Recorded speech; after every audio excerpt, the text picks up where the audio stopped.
Okay, so in this video I'm going to show you how to load a hemocytometer, which is this little gadget here. I'll show you how to load one of these with a cell sample in order to count cells and determine the concentration of cells within your cell sample. Okay, so let's take the hemocytometer out of its case. When you take it out, there will be the counting chambers themselves. So here you can see a hemocytometer. It's upside down. It's got a top chamber and a bottom chamber, and they're identical. So it doesn't really matter which one you load. Typically we'll load both. That way you'll have it in duplicate and you can count one or the other. Okay. And in addition to your hemocytometer, you'll also find a cover glass, and this cover glass sits on top of the counting chambers like so, and it's the cover glass that sits on the counting chamber that creates a defined volume in which we load our cells for counting. Okay, so the way you load these hemocytometers is with an automatic pipetter. Typically, I set the volume to 50 microliters. You won't even need that volume, but this is a good volume to take up to load the hemocytometer.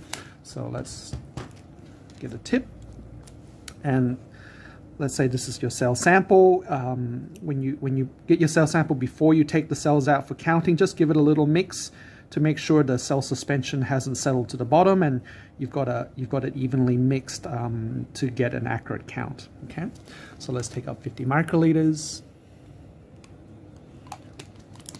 And what you want to do when you load your hemocytometer is to just touch it to the edge of where the cover glass and the actual counting chamber meet, and by putting a drop, hopefully you saw that. When the drop touches the edge, it gets drawn into the counting chamber by just capillary action. Okay, so that's the bottom chamber loaded. Let me flip it the other way, and we'll load the other side. And again here, I'm just going to put a drop on the edge, and as soon as it touches the edge of that counting chamber, you can see it gets loaded in by capillary action. And you can see it doesn't take very much volume at all to load the hemocytometer. You can see there's quite a lot of volume left. Okay, so that's how you load one of these hemocytometers for cell counting. You then take that over to an inverted phase contrast microscope, so you can then see the cells in the counting chamber to count, obviously. So I'll show you how to actually what that looks like under a microscope and how to count that in the next part of this video. Okay, so when you've taken your hemocytometer to the microscope, and when you look under the microscope at one of these counting chambers, depending on the magnification of the objective you're using, this should be sort of what you see. Okay, so if you're using a 4x objective, you should see pretty much this whole view of this counting chamber, which is basically a grid with grids within it. Okay. And if you're using a 10x or a 20x objective, you may be zoomed into one of these squares here within this larger grid. So if you look at this counting chamber, what you want to do is to count the number of cells within these 4 squares here in the corners, A, B, C, and D. You can see that the grids in these corners are slightly different to these other grids. Here you can see that within one of these squares, it's basically a 4x4 square grid within this larger grid. Okay, so this is what you want to count, the cells within this grid. There's also certain rules of which cells to include within this square, because if you can imagine, if there's a cell that's sitting on a line right here on the line, does it belong to this grid here, A, or the grid next to it here? Okay, because these are equal in size. Each of these grids with the cover glass in place represents a defined volume.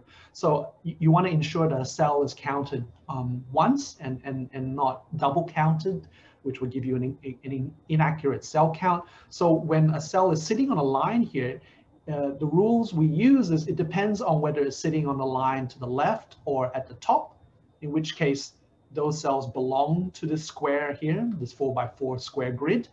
But if it's sitting on the line at the bottom here or on the right, that cell belongs to another grid. So a cell sitting on this line here on the bottom of this square belongs to this grid, okay? Because that line at the bottom of this square is the line at the top of this one, okay? And similarly, a cell sitting on this line here, which is to the right of this square, is the line on the left of this square here. So that cell would belong to this grid. So we use the rule of counting cells only if they're fully within this grid, or if they're touching the left or the top line. And if they're touching the right line or the bottom line, we exclude them. And we do that consistently for all 4 squares. Okay, so that's how you should count your cells. And as you move through the grid, you also, what is recommended is that you count systematically within these squares, within this larger grid. Okay, so what's recommended is you move to the left, down, and then to the right, down, and then to the left, down, and then to the right, and systematically move through all of the squares within this 4x4 grid until you've covered the entire area. Okay, so and then you obtain a count from all 4 squares, and then from that you can calculate your cell number. So as I said, each of these squares represents a defined volume with the cover glass in place on top of this hemocytometer, and that volume is 10 to the minus 4 of a mil, okay, or 1/10,000th of a mil. So by counting these 4 squares and taking the average of them, this indicates the number of cells per that volume, 10 to the minus 4 of a mil. So then to work out the number of cells in a mil, which is what you want because that's more intuitive, you multiply that number, that average number of cells from those 4 squares by 10 to the 4, okay? So 10 to the minus 4 multiplied by 10 to the 4 cancels each other out. It becomes 1. And that will give you your number of cells per milliliter of volume. Okay, so just to run through that with an example. So for example, if you've counted in these 4 squares A, B, C, D, and if these were your cell number counts, 45, 52 cells, 42 cells, and 49, taking an average of those 4, that works out to 47 cells. And as I said, that's 47 cells per 10 to the minus 4 of a mil in volume. So then if you extrapolate that to a full mil, you multiply that by 10 to the minus 4. So that cancels out to 1. So then you also multiply 47 by 10 to the 4. So that gives you 47 times 10 to the 4 cells per mil, right? Which is the same as 4.7 times 10 to the 5 cells per mil. You're just carrying the decimal, you're just moving the decimal place over one spot. Another way to say 4.7 times 10 to the 5 cells per mil is 470,000 cells per mil. Okay, you can check that by counting the decimal place. So that's 1, 2, 3, 4, 5. Okay, so 4.7 times 10 to the 5, and that's your cell number per mil or a cell concentration. And then depending on what volume of your cell sample you have, say it's 10 mils, that would mean you would have 4.7 million cells altogether, right? So 470,000 times 10 is 4.7 million cells. Okay, so that will give you your total cell number in your cell sample, and this is your cell concentration.